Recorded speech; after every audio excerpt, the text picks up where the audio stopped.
যাচ্ছি আমরা।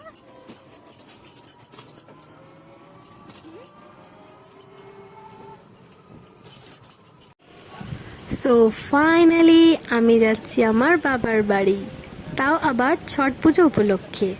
আমাদের বাড়ি ছট পুজো হচ্ছে এই বছর, তো কি মজা। আমার মাম্মা আমার সাথে যাচ্ছে চিটু, আর আমাদেরকে পরে জয়েন করবে দিয়া। তো এখানে আমার হাজব্যান্ড আমাদের রানাঘাট অবধি দিয়ে এসছে, তারপর আমরা একা একাই গেছি। তো এখানে দেখো আমার মেয়ে কি দুষ্টুমি করছে। আমরা এখান থেকে ট্রেন যখন চেঞ্জ করি, সেই ট্রেনে আমি আর চিটু টিউনিং করে দুটো ইয়াররিংস কিনি। ট্রেনে উঠলে না ইয়াররিংসের কালেকশন খুব দারুণ দারুণ থাকে, সত্যি খুব পছন্দ। তো ফাইনালি নেওয়ার পরে দেখো আমরা বসে বসে অপেক্ষা করছি কখন শ্যামনগর আসবে। তো অপেক্ষা আমাদের শেষ, চলে এসছে আমাদের শ্যামনগর, আমাদের ডেস্টিনেশন। আমরা নেমে পড়েছি।